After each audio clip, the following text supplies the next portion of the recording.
Bibelen er fyldt med alle mulige vanvittige historier omkring folk, der møder Gud. Og en af de historier, jeg kommer til at holde af, det er der, hvor Job han møder Gud. Og det er egentlig ret en smadret situation, fordi Job han har mistet alt. Han har mistet sin kone, som har forladt ham. Hans børn er døde, han har mistet alle sine penge, og han er ret vred. Og han har den her anklage mod Gud, hvor han stiller Gud det her spørgsmål. Gud, hvorfor? Og det interessante er, at Gud rent faktisk møder op, men han svarer ikke på nogen af Jobs spørgsmål. Til gengæld så begynder Gud at fortælle om, hvor awesome han er. Faktisk 4 kapitler i Jobs bog, det handler om, hvor Gud siger, hvor vild han er, og hvor lille Job han er. Og efter det, så begynder Job ligesom at trække sig lidt tilbage, og så siger han der til sidst til Gud, han siger sådan her: jeg havde hørt rygter om dig, men nu har jeg set dig med egne øjne. Derfor kalder jeg alt tilbage og angrer i støv og aske. Det Job han siger her, det er, at Gud, jeg havde hørt rygter om dig. Jeg havde en idé, en forestilling om, hvem du er. Men nu har jeg set dig, nu har jeg mødt dig. Og det ændrer alt for Job.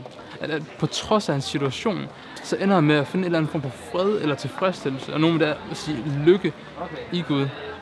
Og det er jo vanvittigt at tænke på trods af hans situation er stadigvæk smadret. Han har stadig mistet alt. Men fordi han ser Gud, så er det som om alle hans problemer bare bliver en lille smule mindre. Ja, det er jo en vanvittig erfaring, Job han gør sig.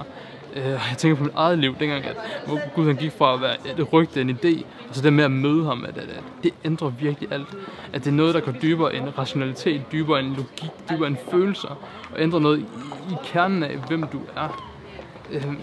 Fordi når du først har mødt Gud, når du først har smagt hans kærlighed, så er der ikke noget andet i verden, du hellere vil have. Og selvfølgelig er der fristelser, der er ting, man falder i, men overordnet set, så er han bare det bedste.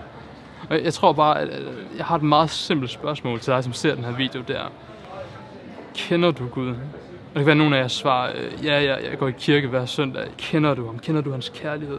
For hvis du ikke gør det, så bliver det bare en masse aktiviteter, der er selvprisende for dig. Men hvis du kender ham, så ændrer det alt. Og til dig, som ikke ved, hvad jeg snakker om, og dig, som tænker, jamen, Gud er bare en idé for mig, jeg har ikke mødt ham, og jeg vil gerne møde ham. Jamen, så gør som Job. Søg ham, tal til ham, også selvom du er vred, fordi Gud han svarer, og han møder op. Det gør han altid. Det er den Gud, jeg kender.